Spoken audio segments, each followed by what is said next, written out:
कुठे पोहोचले? TV9 आणि ते लोक आहेत.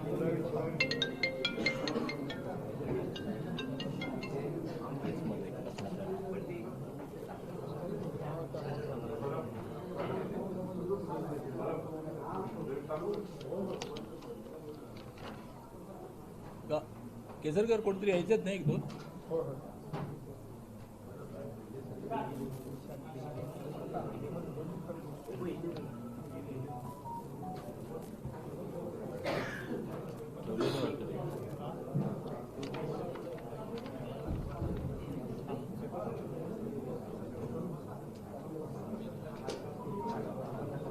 चालू कर आले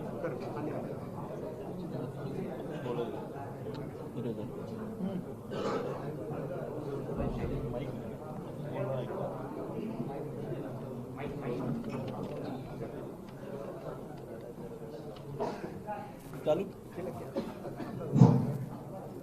नमस्कार. सिंधुदुर्ग जिल्ह्यातील सर्व print media, electronics media, YouTube channel या सगळ्या पत्रकार मित्रांचं या ठिकाणी मी सहर्ष स्वागत करतो. सन्माननीय आपले मार्गदर्शक नेते आणि भारतीय जनता पार्टीचे प्रदेशाध्यक्ष सन्माननीय रवींद्रजी चव्हाण साहेब आज सिंधुदुर्ग दौऱ्यावर आहेत आणि त्या निमित्ताने सिंधुदुर्ग जिल्ह्यातील पत्रकारांची ते संवाद साधणार आहेत.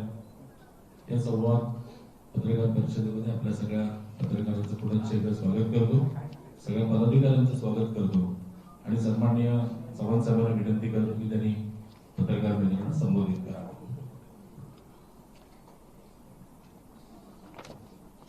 बोललो गाणं नाही विदाउट माईक ऐकायला जाईल का? ठीक आहे, मग बंद कर. नमस्कार.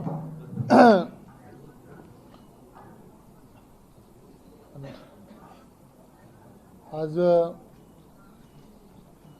संपूर्ण महाराष्ट्रामध्ये आपल्याला सर्वांना माहीत आहे, देशाचे पंतप्रधान आदरणीय नरेंद्र मोदीजी यांच्या नेतृत्वामध्ये NDAचं सरकार केंद्रामध्ये आहे आणि राज्यामध्ये महाराष्ट्राचे लोकप्रिय असे मुख्यमंत्री आदरणीय देवेंद्रजींच्या नेतृत्वातलं महायुतीचं सरकार हे महाराष्ट्रामध्ये अतिशय गतिमान पद्धतीने काम करताना तुम्हाला आम्हाला सर्वांना दिसत आहे. एक विचाराचं सरकार असणं किती फायदेशीर असू शकतं हे महाराष्ट्राला सातत्याने वेगवेगळ्या विषयांमध्ये लक्षात येत आहे. इन्फ्रास्ट्रक्चरमध्ये मोठ्या प्रमाणामध्ये कामाला गती देण्याचं काम हे केंद्रातलं आणि राज्यातलं सरकार एकत्र असल्यामुळे हे आपल्याला सर्वांना दिसतंय. या व्यतिरिक्त आपण सर्वजण जाणता की 1 वर्ष महाराष्ट्रातील महायुतीच्या सरकारला पूर्ण झाला आहे आणि त्यानिमित्तानेच आज या पत्रकार परिषदेचं एक भारतीय जनता पार्टीचा अध्यक्ष म्हणून, एक NDAतला प्रमुख पक्ष म्हणून महायुतीने या 1 वर्षामध्ये महाराष्ट्रातील जनतेसाठी काय करू शकले हे सांगणं हे अत्यंत गरजेचं होतं आणि म्हणून त्या विभागांमध्ये सर्व ठिकाणी वेगवेगळ्या पद्धतीने पत्रकार परिषदा घेऊन त्या ठिकाणचे विषय हे मांडावेत आणि म्हणून आज ही पत्रकार परिषद खरं तर घेण्याचं ठरवलं आहे. वेगवेगळ्या क्षेत्रांमध्ये जेव्हा आपण विचार करतो त्यावेळेला आपण विचार करतो की आपल्याला माहीत आहे की पूर्वी ज्या ताकदीने म्हणजे शेतकरी हा आणि शेतकऱ्याच्या जीवनामध्ये ज्या वेगवेगळ्या पद्धतीने सरकार मायबाप म्हणून पाठीशी राहिलं पाहिजे या दृष्टिकोनातून 5 वर्षामध्ये 25,000 कोटीपेक्षा जास्त इन्व्हेस्टमेंट ही या सरकारने करायचं ठरवलं आणि तेव्हापासून सातत्याने त्या दृष्टिकोनातून पाऊल हे सरकारने उचलायला सुरुवात केली. मध्यंतरीच्या काळामध्ये आपण पाहिलं असेल अचानक पडलेला पाऊस आणि या पावसाच्या ज्या पद्धतीने कहर केला त्यामुळे शेतकऱ्यांचं झालेलं अतोनात नुकसान लक्षात घेता जवळजवळ 32,000 कोटीपेक्षा जास्तचं पॅकेज हे सरकारच्या माध्यमातून दिलं गेलं. आणि हे पॅकेज देत असताना सुद्धा आपण पाहिलं असेल की बऱ्याच जणांच्या जमिनी ह्या खरडून गेल्या होत्या.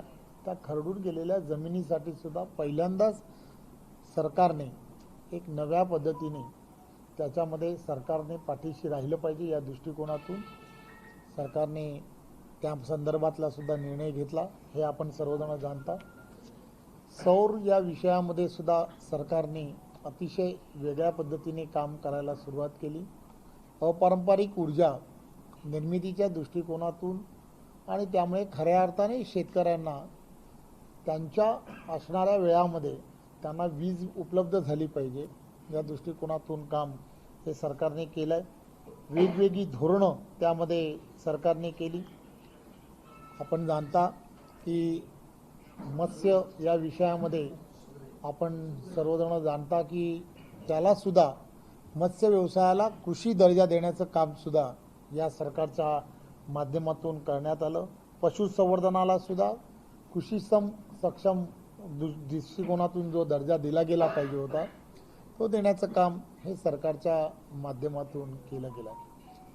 एक प्रकारे सरकार आणि सरकारने शेतकरी हा याला केंद्रबिंदू समजून जे जे आवश्यक निर्णय आपल्याला हवे होते किंवा शेतकऱ्यांना आवश्यक होते ते सर्व करण्याचं काम केलं.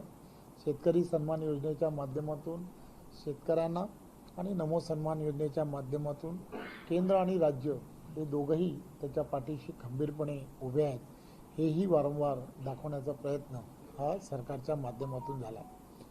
आपल्याला माहीत आहे की जलसंवर्धन हे सर्वात मोठं काम हे देवेंद्रजींच्या नेतृत्वातल्या सरकारच्या माध्यमातून झालं आहे. आणि त्यामुळे वेगवेगळे प्रकल्प की जे प्रकल्पांच्या बाबतीमध्ये आपल्याला माहीत आहे की जे प्रकल्प बऱ्याच वर्षापासून प्रलंबित होते.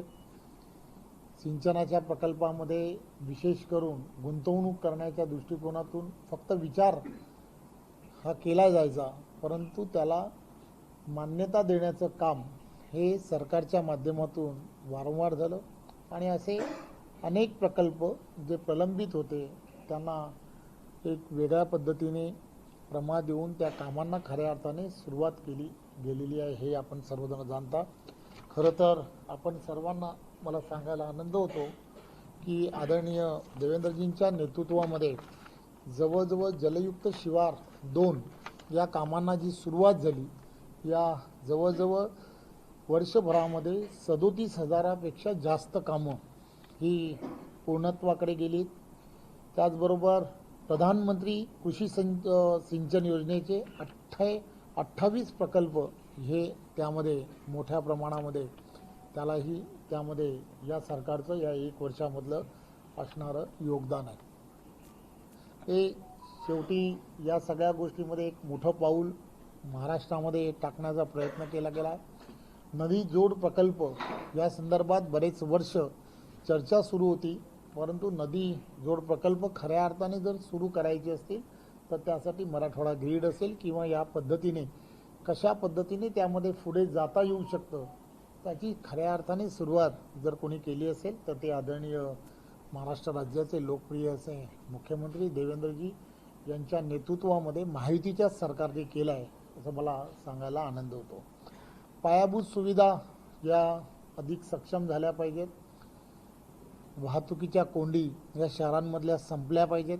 या दृष्टिकोनातून सुद्धा काम हे सरकारच्या माध्यमातून मोठ्या प्रमाणामध्ये सुरू झालं आहे. आपण सर्वजण जाणता की समृद्धी महामार्गाच्या माध्यमातून एक नवा असा मार्ग जो तयार झाला तो खऱ्या अर्थाने महाराष्ट्र सरकारला समृद्धीच्या दिशेने घेऊन जाणारा साबित झाला आहे.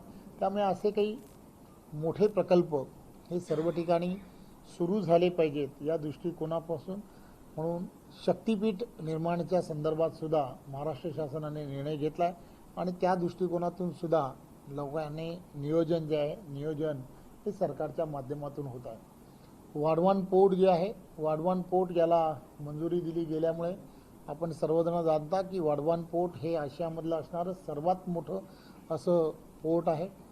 देशाचे पंतप्रधान नरेंद्र मोदीजी यांच्या नेतृत्वामध्ये या पोर्टच्या निर्मितीमध्ये फक्त ते पोर्टच निर्माण होणार नाही तर पालघर जिल्ह्याला एक वेगळ्या पद्धतीने आणि संपूर्ण देशाच्या असणाऱ्या जी आर्थिक जी वाढवण पोर्ट जे आहे वाढवण पोर्ट याला मंजुरी दिली गेल्यामुळे आपण सर्वजण जाणता की वाढवण पोर्ट हे आशियामधलं असणारं सर्वात मोठं असं पोर्ट आहे।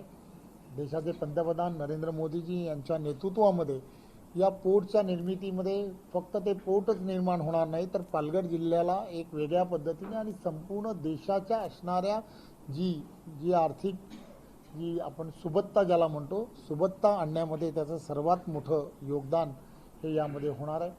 10 लाखापेक्षा जास्त रोजगाराची निर्मिती ह्या वाढवण बंदर आणि त्याच्या असणाऱ्या आजूबाजूच्या जे परिसर आहे त्या परिसरामध्ये होणार आहे।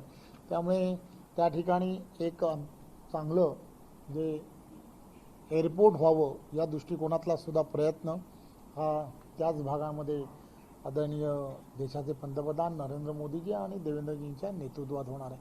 त्यामुळे तो संपूर्ण भाग जो आहे जसा आपण म्हणतो की एक वेगळ्या पद्धतीने मुंबईला जोडणारा भाग असल्यामुळे मुंबईला आणि आजूबाजूच्या असणाऱ्या परिसराला एक फार मोठी ताकद येणार आहे। त्याच भागातून कॉरिडॉर्स मोठ्या प्रमाणात जात आहेत।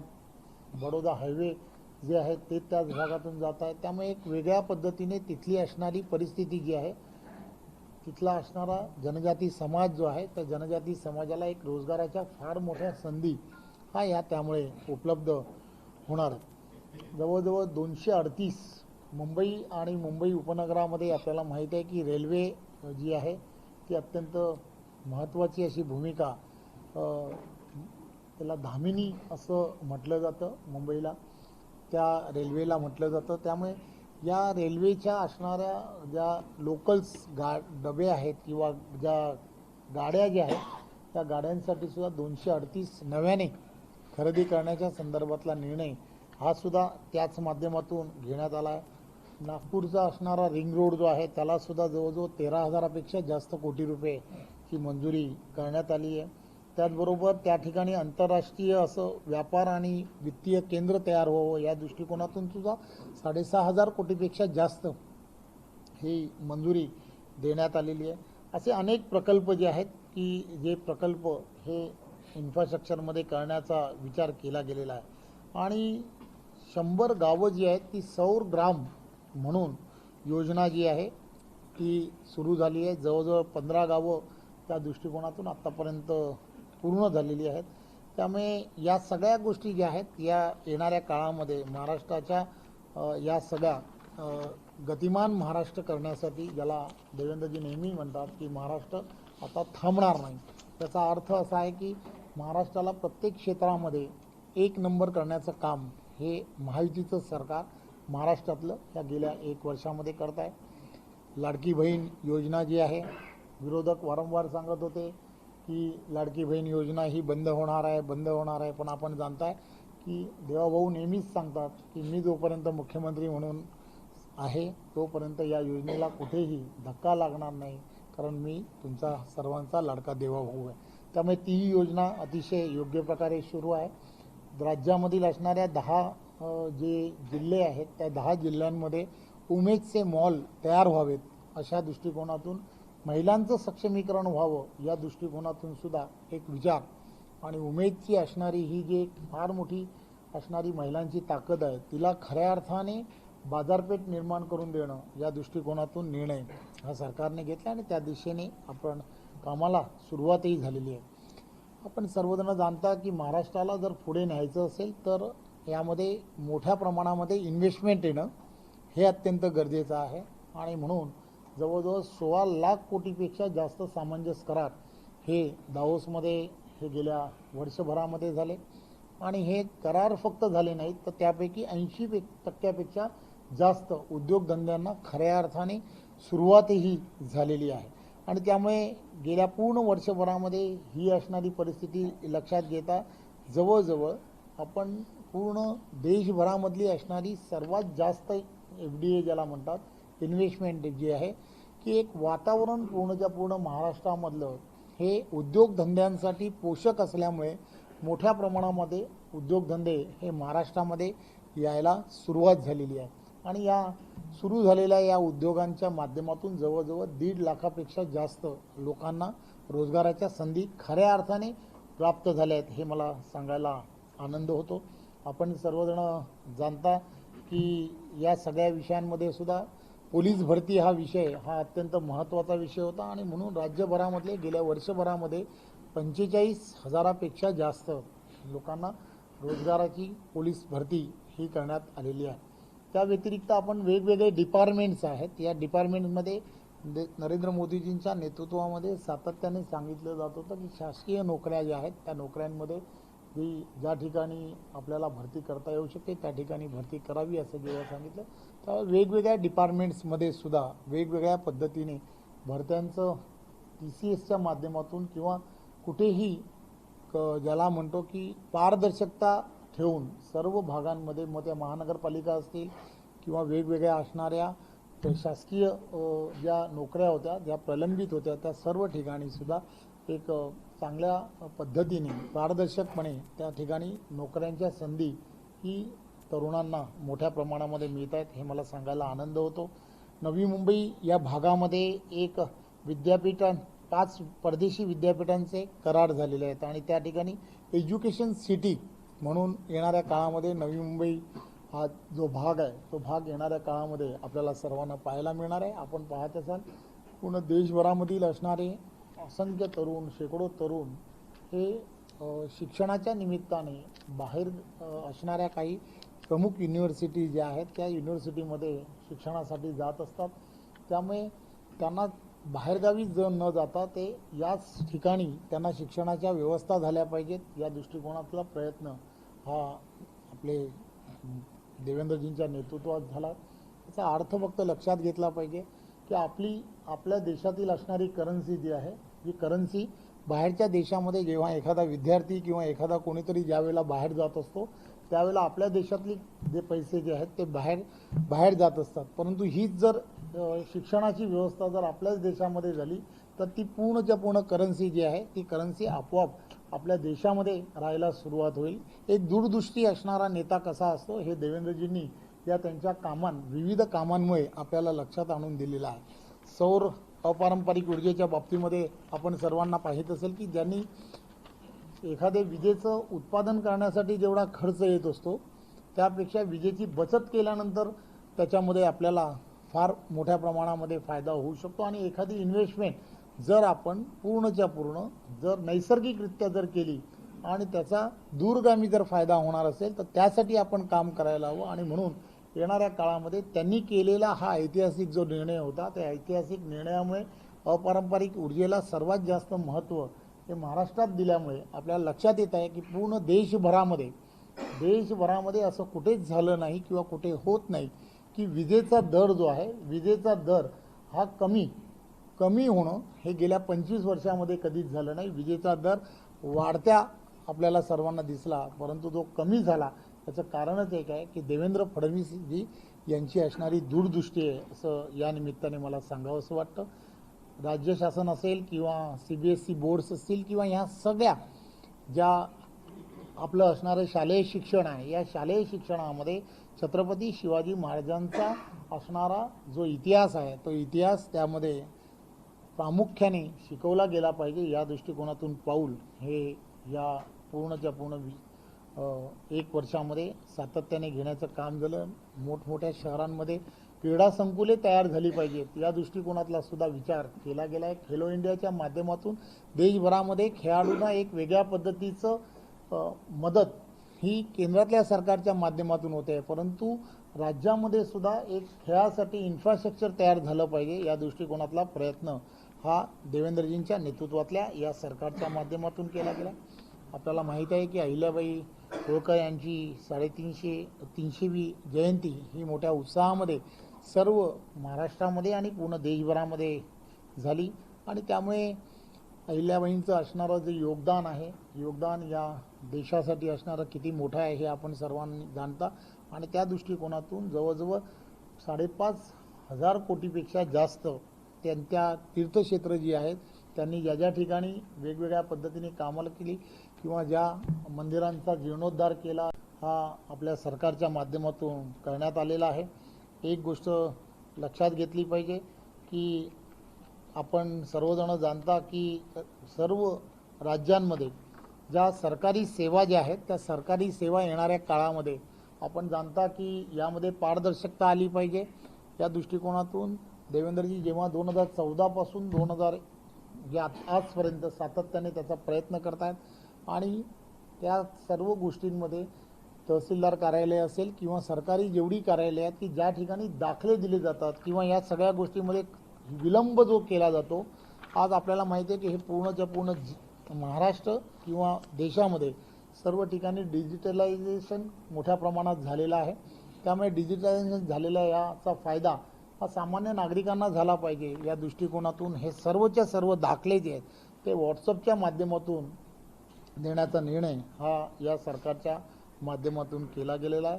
सेवा क्षेत्रांमध्ये अतिशय चांगलं काम उभं राहिलं पाहिजे आणि नागरिकांची जास्तीत जास्त सेवा ही नागरिकांना उपलब्ध झाली पाहिजे म्हणून सरकार कटिबद्ध आहे आणि सरकार त्या दृष्टिकोनातून वेगवेगळ्या पद्धतीने डिजिटायझेशन पद्धतीने किंवा जास्तीत जास्त लोकांना कमीत कमी या सगळ्या व्यवस्थेमधून कमीत कमी त्रास कसा होईल या दृष्टिकोनातला प्रयत्न हा सरकारच्या माध्यमातून केला जातो आहे.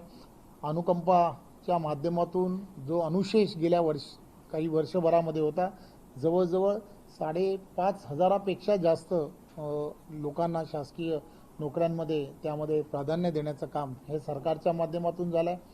महात्मा फुले जनआरोग्य योजनेच्या माध्यमातून जवळजवळ ज्या आजार त्यामध्ये ठेवले होते त्या आजारांमध्ये अधिक वाढ व्हावी अशी सातत्याने नागरिकांची मागणी होती आणि म्हणून 2,399 आजारांचा यामध्ये मोठ्या प्रमाणामध्ये समावेश हा करण्याचं काम झालेलं आहे.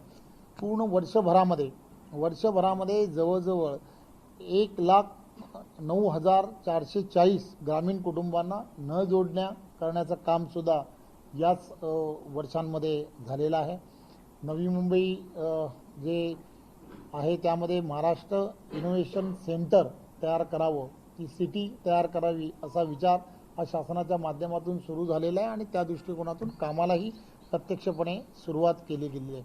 राज्याचं नवीन गृहधोरण जे आहे त्या गृहधोरणाच्या संदर्भामध्ये सुद्धा राज्याने विचार केला आणि त्या दृष्टिकोनातून सुद्धा कामाला सुरुवात केली आणि त्यामध्ये सुद्धा स्वयं पुनर्विकास या माध्यमातून सुद्धा एक चांगल्या पद्धतीचा एक विकास हा त्या ठिकाणी करता येऊ शकतो याची मुंबईमध्ये त्याची सुरुवात झालेली आहे आणि याच धर्तीवरती संपूर्ण महाराष्ट्रभर या सगळ्या गोष्टी होणार आहेत.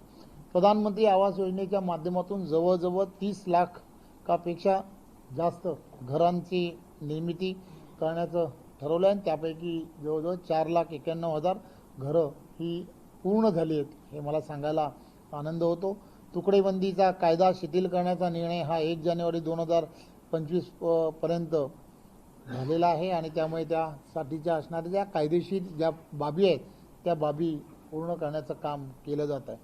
शेतजमिनीच्या बाबतीमध्ये जे वाटप करण्याचा जो विषय होता त्यासाठी जी शुल्क माफीच्या संदर्भातला जो महसूल खात्यातला जो निर्णय होता तो निर्णयही झालेला आहे याची आपणा सर्वांना कल्पना आहे.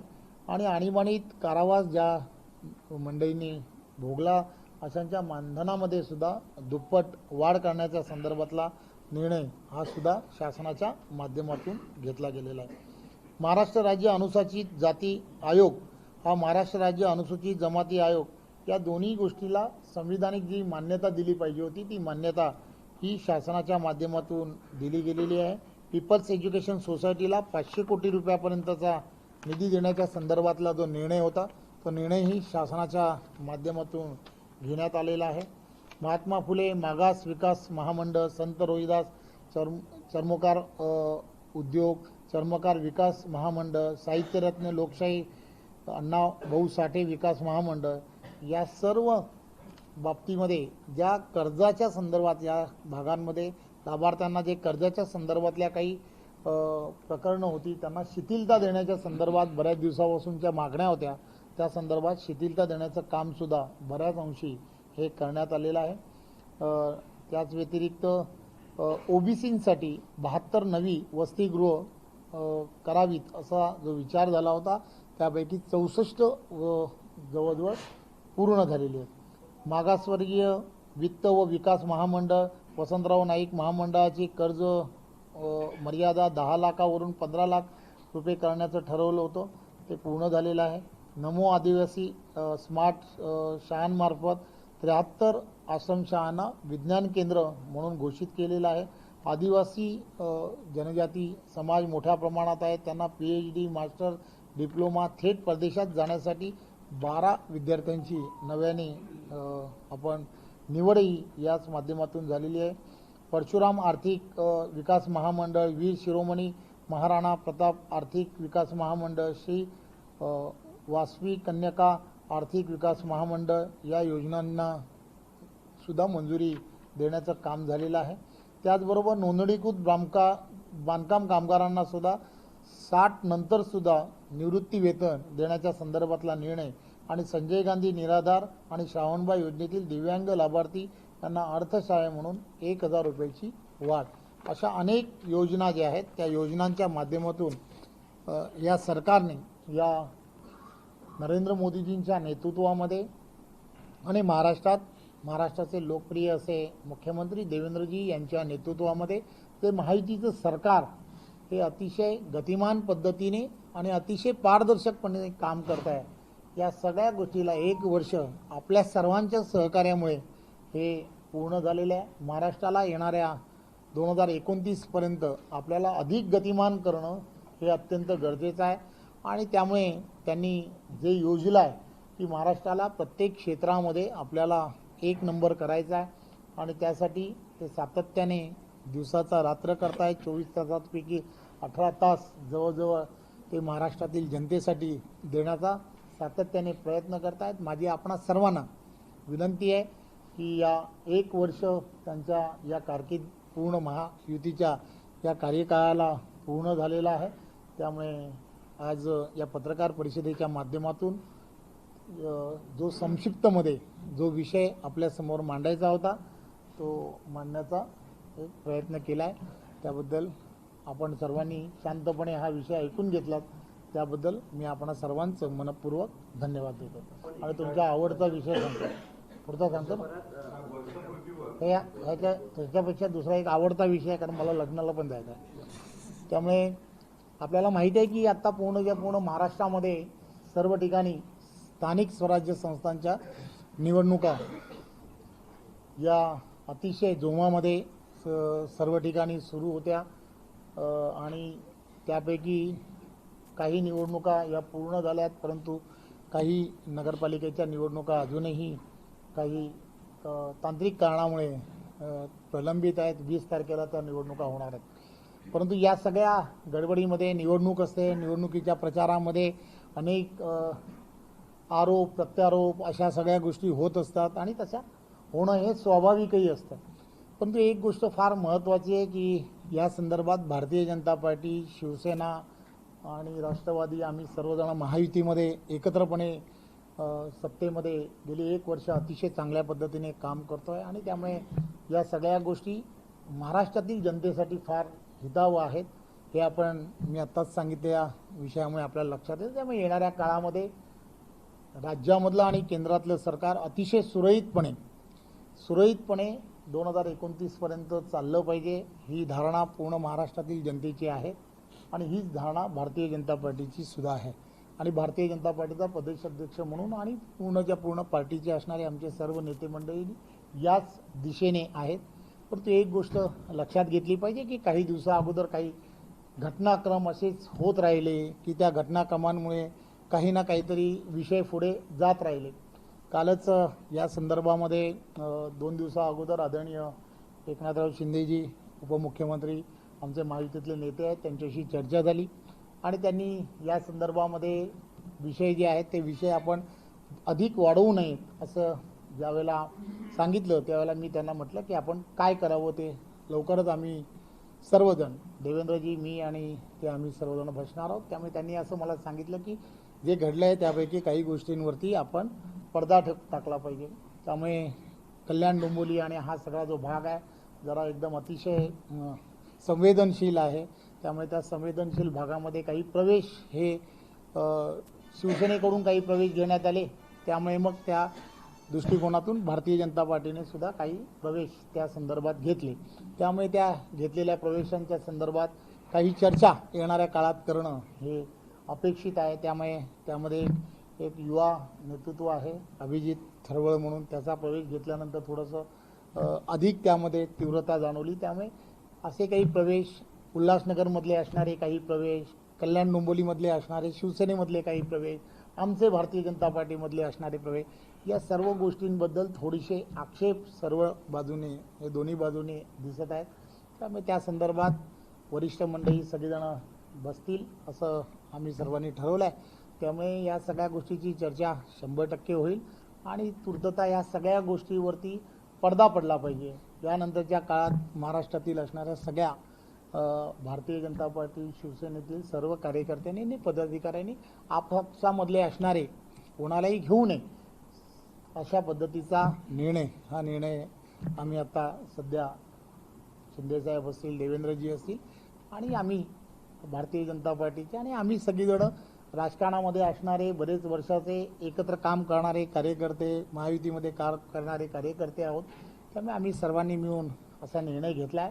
त्यामुळे लवकरच अधिवेशन काळामध्ये कधीतरी एक दिवस जे प्रवासामध्ये किंवा कसं ना काहीतरी बसून या सगळ्या गोष्टीची चर्चा होईल. परंतु महाराष्ट्राला येणाऱ्या काळामध्ये गतिमान करण्यासाठी देवेंद्रजींच्या नेतृत्वामध्ये एक चांगल्या पद्धतीने महाराष्ट्रातील जनतेला जे आवश्यक आहे ते करण्याचा निर्णय हा आम्ही सर्वांनी घेतलेला आहे. धन्यवाद. चला. पण एकीकडे अर्थमंत्री म्हणतात की पैशाची कमी, लाडकी बहीणमुळे पैशावर मोठा आर्थिक हे झालाय, कर्ज घेण्याचे पाय हे असताना प्रकल्प मोठ्या प्रमाणात राबवले गेले, कसं नियोजन होणार आहे? एक गोष्ट लक्षात काय घेतली पाहिजे, मी जसं म्हटलं तुम्हाला की देशाचे पंतप्रधान नरेंद्र मोदीजी यांच्या नेतृत्वामध्ये आणि महाराष्ट्रामध्ये आदरणीय देवेंद्रजींच्या नेतृत्वातलं महायुतीचं सरकार आहे. केंद्रातलं सरकार ठामपणे पूर्णच्या पूर्ण ताकदीने ज्यावेळेला महाराष्ट्रातील सरकारच्या पाठीशी उभं राहत आहे. त्याचा अर्थ काय, तर याचा अर्थ एकदम साफ आहे की केंद्रातलं सरकार महाराष्ट्रातल्या सरकार बरोबर आहे. त्यामुळे पूर्णच्या पूर्ण ताकदीने महाराष्ट्रातील असणारे सर्व प्रकल्प, सर्व योजना या चालू राहतील आणि महाराष्ट्रातील जनतेची सेवा करण्याची संधी आपण महायुतीच्या सर्व देवेंद्रजींच्या नेतृत्वातल्या सरकारला दिली आहे. त्यामुळे देवेंद्रजींच्या नेतृत्वात दूरदृष्टी असणारं नेतृत्व आहे. त्यांना पुढे काय होणार आहे आणि महाराष्ट्राला काय आवश्यकता आहे याची कल्पना आहे. त्यामुळे ते महाराष्ट्राला त्या दिशेने घेऊन जातील. राजकीय राडा झालेला होता मतदान संपायला काही वेळ आणि 100 जणांवर सेना भाजपच्या पदाधिकारी गुन्हे दाखल झालेले आहेत. मी मगाशीच माझ्या सांगण्यामध्ये मी हे सांगण्याचा प्रयत्न केला. निवडणुका असतात, निवडणुकांना निवडणुकीसारखं घेतलं पाहिजे आणि निवडणुका संपल्यानंतर सर्व विसरलं पाहिजे. शक्तीपीठ महामार्ग आहे, शक्तीपीठ महामार्ग गोव्याला रेडी बंदराला आणि जोडायची या संदर्भामध्ये तो प्रकल्प जो आहे तो प्रकल्प आणि या संदर्भात देवेंद्रजी अतिशय चांगल्या पद्धतीने त्याचा सर्वांचा विचार करतायत आणि महाराष्ट्राला शक्तीपीठ हा किती आवश्यक आहे याची आपणा सर्वांना कल्पना आहे. त्यामुळे ज्या ज्या ठिकाणी आवश्यकता आहे प्रकल्प ज्यावेळेला असे केले जातात त्यावेळेला त्याचा सर्व बाजूने विचार केला जातो. उद्योगधंद्यांना त्याचा कसा फायदा होणार आहे, तिथल्या नागरिकांना त्याचा कसा लाभ होणार आहे. त्यामुळे सर्व बाजूने त्याचा विचार करून तो मार्ग हा महाराष्ट्राला आणि महाराष्ट्रातील असणाऱ्या आणि विशेष करून विदर्भापासून कोकणापर्यंतच्या असणाऱ्या प्रत्येकाला समृद्धीला कसा घेऊन जाईल याचा त्याच्यामध्ये विचार केला जातो. धन्यवाद.